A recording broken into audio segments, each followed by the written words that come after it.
काका पुतण्यातला संघर्ष राज्यानं अनेकदा अनुभवला। राज ठाकरे धनंजय मुंडेनंतर आता 40 वर्षांपासून बीड जिल्ह्याच्या राजकारणावर हुकूमत गाजवणाऱ्या क्षीरसागर घराण्यात भाऊबंदकी सुरू झाली आहे।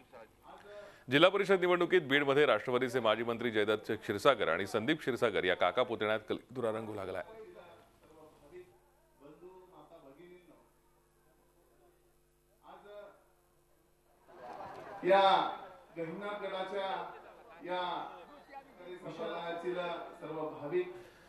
या नगरपालिका निवडणुकीत काकू नाना आघाडीच्या माध्यमातून 20 जागा ताब्यात घेणाऱ्या संदीप यांनी हाच प्रयोग झेडपीच्या निवडणुकीत करून काका जयदत्त क्षीरसागरांसमोर तगडा आव्हान उभं केलंय। संदीप क्षीरसागर यांनी बंडाचा झेंडा का हाती घेतला या संदर्भात त्यांच्याशी बातचीत केली आहे आमचे प्रतिनिधी लक्ष्मीकांत रुईकर यांनी।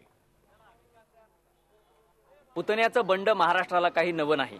आता बीडमध्येही संदीप रवींद्र क्षीरसागर यांनी राष्ट्रवादीचे माजी मंत्री जयदत्त क्षीरसागर या आपल्या काकांविरुद्ध बंडाचा झेंडा हाती घेतला। नेमके काय कारण आहेत यामागची जाणून घेऊया संदीप यांच्याकडून। संदीप भाई काय सांगा? हा काही बंड नाहीये। लोकांच्या हक्कासाठी आम्ही नगरपालिकेमध्ये काकूनाना विकास आघाडी मार्फत आम्ही पॅनल उतरवला होता शहरामध्ये आणि मुंबईत राहून ग्रामीण भागातलं राजकारण आणि लोकांच्या अडचणी सोडवता येत नव्हत्या। लोकांनी सांगितल्यामुळेच आम्ही हा पॅनल टाकला।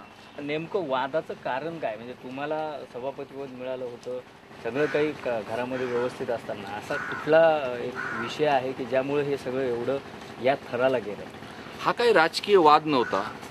लोकांच्या ज्या अडचणी अनेक दिवसांपासून होत्या, मग ती ग्रामीण असेल शहर असेल, आम्ही बोलताना आमच्या काकांना नेहमी ते सांगायचो, पण ते बीडमध्ये न राहत असल्यामुळे, मुंबईमध्ये राहत असल्यामुळे तिथं आलेल्या काही लोकांच्या ऐकण्यावरून काही निर्णय चुकीचे ते घ्यायला लागले। त्याच्यामुळे हा निर्णय घेतला। आता पुढची भविष्याची वाटचाल काय काकूनाना आघाडीची?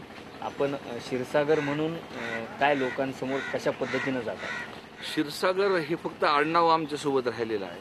बाकी सगळ्या क्षीरसागरच्या गोष्टी आमच्या काकांनी घेतलेल्या आहेत। आता आम्ही खरं लोकांच्या अडीअडचणी सोडवण्यासाठी आम्ही पॅनल टाकलेला आहे, मग तो शहर असेल किंवा ग्रामीण असेल।